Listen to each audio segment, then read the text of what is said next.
Hello my spooky friends, it is Stacy and welcome to Special Effects Makeup on a Budget, where I create cosplay costumes, Halloween and horror makeup, making sure that things stay affordable with easy follow tutorials so you can save time and money and just have fun. In today's look, I am doing an Egyptian Sphynx, and I thought this would be a good way to incorporate some of the animal elements that I don't normally do. I've done a few, but I want to get into that a little bit more, and I'm using air foam clay to make sure that things stay a little bit more smooth, a little bit of liquid latex paste along the way, and I've made my own teeth. If you'd like to know how to make your own monster teeth, please click this tutorial and it'll take you to a step-by-step guide that'll have you on your way to making monster teeth. So I hope you enjoy it. Let's just go ahead and get into it, or let's just walk like an Egyptian. Remember that song, right?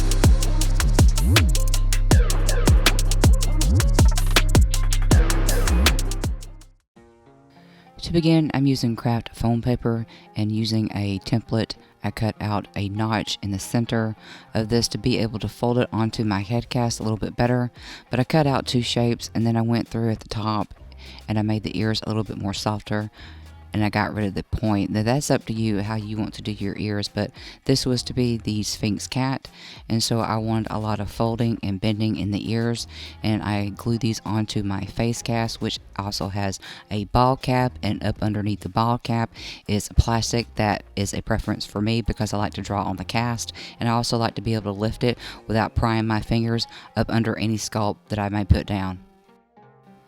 Again, with a glue gun, I put some little strips inside the ear to give it that little fold and a little bit of cartilage look.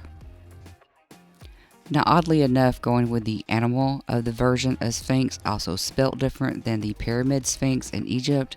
They were not bred in Egypt, they were actually bred in Canada with a different variants in breeding the gene of a hairless cat running throughout the United States.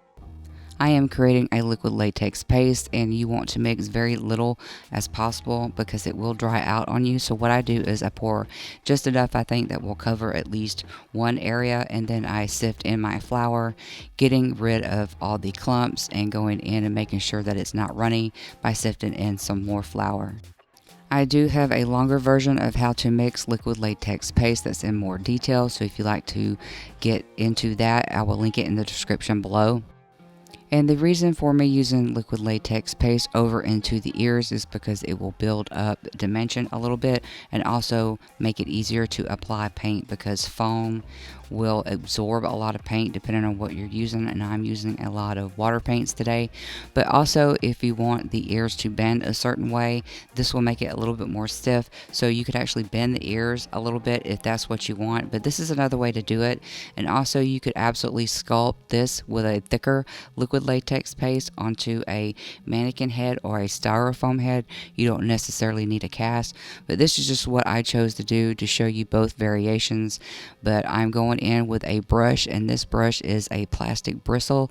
It's a lot easier and more forgiving to clean up. You do not want to use brushes that are thin and with fine fibers because it will ruin brushes. Now, I was not happy with the shape of my ears. They tend to have looked a little bit more bunny-like to me. So with some scissors, I go through and just cut a little bit more of the shape from the Sphynx ears of the actual animal.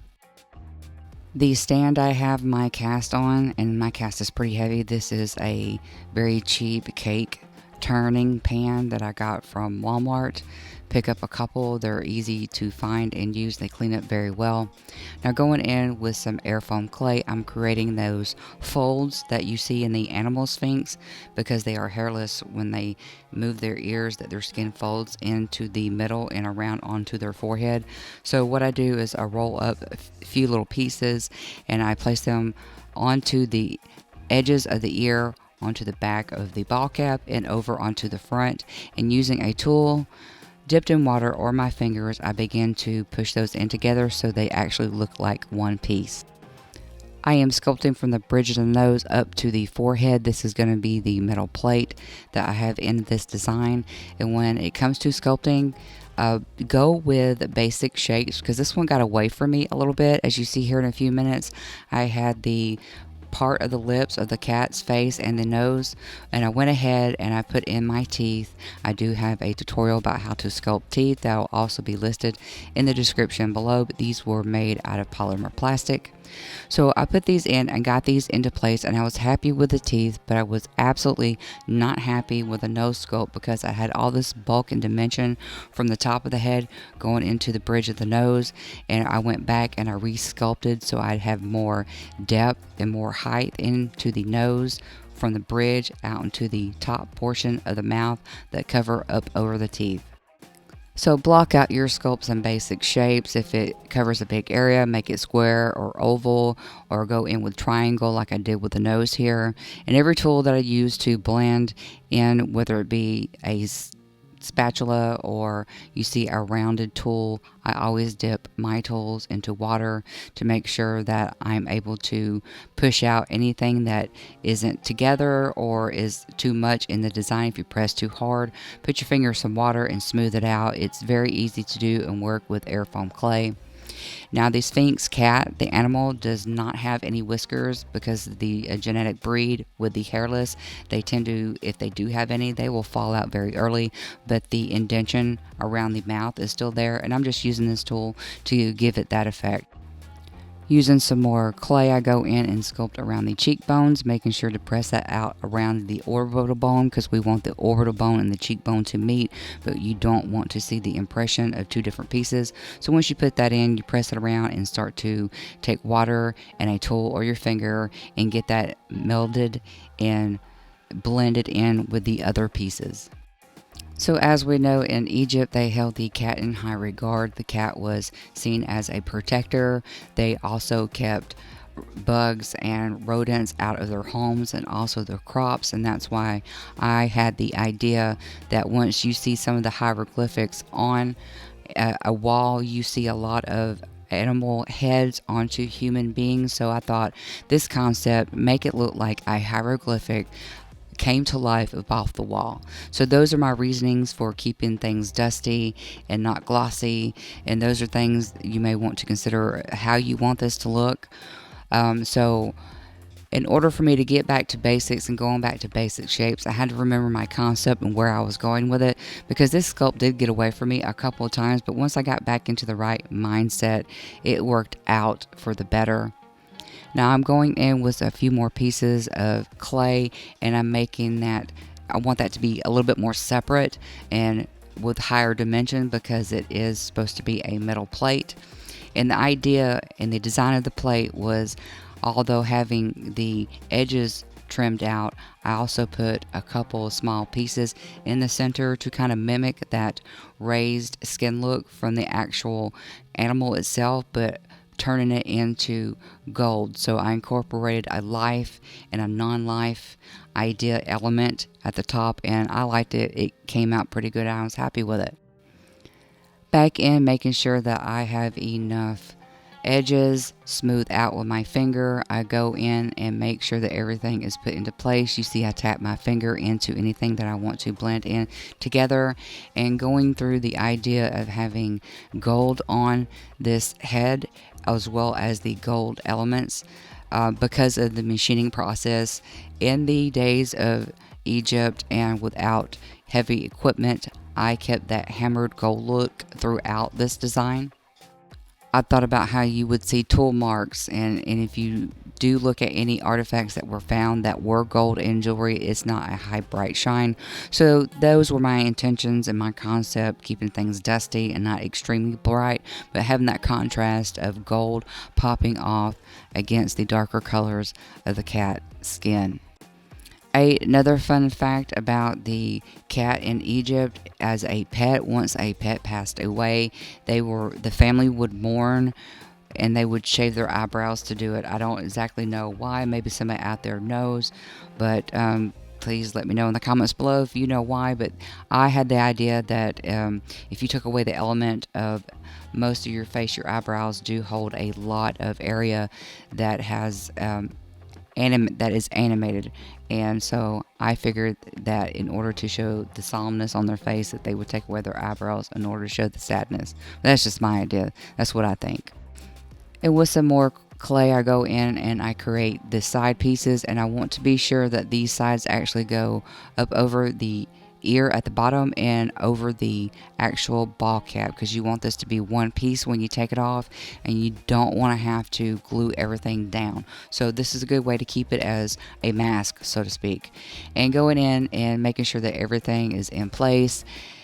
Using my finger and more tools, I created the extra cartilage with a little bit of thin clay, and I got that up into the front of the ears. It added more dimension, and I pressed it in and blended it in with the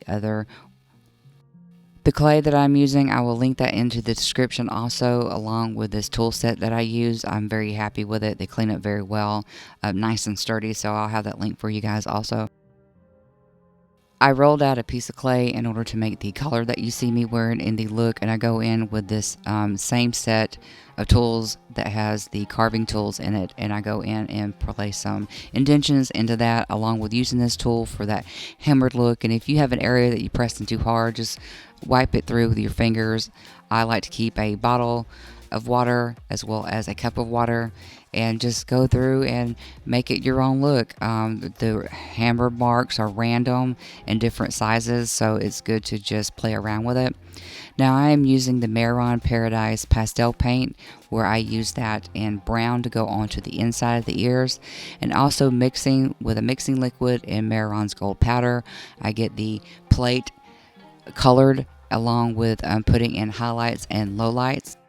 And again, with mixing liquid and the powder, you want to mix very little at a time so you can control it so it doesn't bleed. I'm painting my color, as you see the indentions in it for the hammered look, and also the Tijit, which is the symbol of femininity, power, love, and blood, and I have that on the front of the collar. Now I mixed up a brown and a red to give me this gum look, painted that, and also I originally chose gray, did not like it, so I went back with a black water paint, and I just thought this was a better contrasting of colors. It really gave it that pop I was looking for.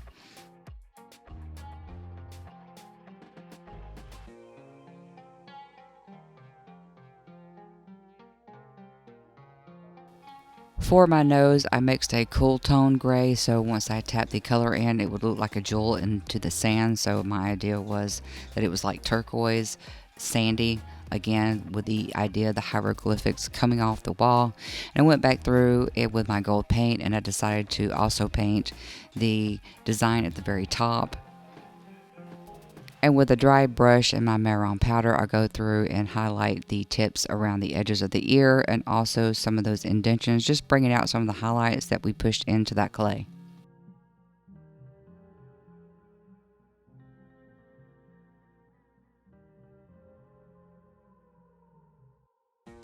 With that same brown pastel color, I go in and I make those indentions look a little bit more defined by placing depth into the deepest area that holds the design.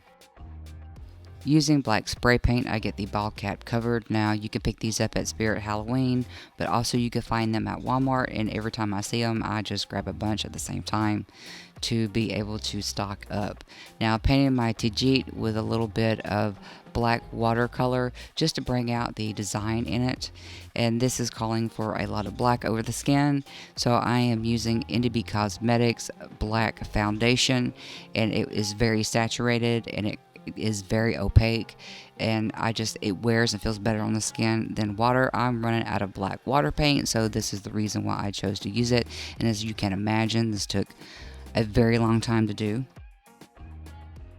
And to draw in some of the Egyptian symbols, I make sure to cover up my tattoo so you can see the symbol a lot easier. And it's easier for me with just solid black paint to be able to use my shoulders into my looks. Now I'm going in with my Terrifier palette. This is the Art Crispies palette from Creature Cosmetics. And I'm pushing that powder in just to set that makeup, to set the oil base so it doesn't move and it dries up quickly. And again, this took a long time to do. Going in with my Mehron Gold paint again, I'm painting the symbol Aminta, which is Land of the Dead. And let's just face it, it fits the shoulder and it's easy to freehand. So that's one of the reasons why I chose to do this one. And I had to go through and tight line because I'm not good at freehanding this way. But, you know, that's the way it works. Do your best. It's just makeup and have some fun. On the other side, I'm drawing Uraeus, which is to represent the god and goddesses of the pharaoh. It has this tail ending and this head of the snake type of design. And I just went in and painted the best I could and tight lined it a little bit later after it dried down some. So this will help going in with base to keep everything basic shapes, ovals, circles, and don't overthink it.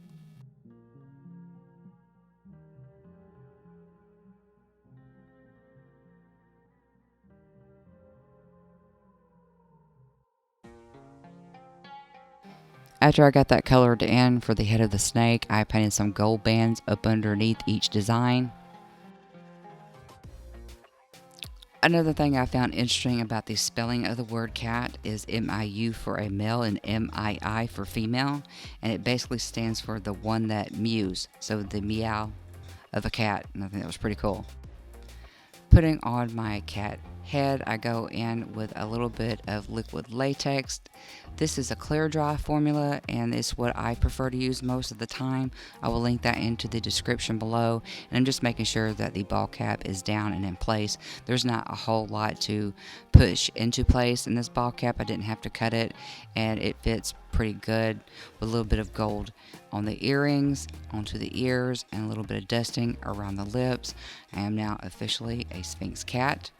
And I put some elastic on each end of my collar to make sure I get a snug fit. Although this airfoam clay collar is dry, it's still pliable, so I'm able to make sure that it fits a little bit more snug.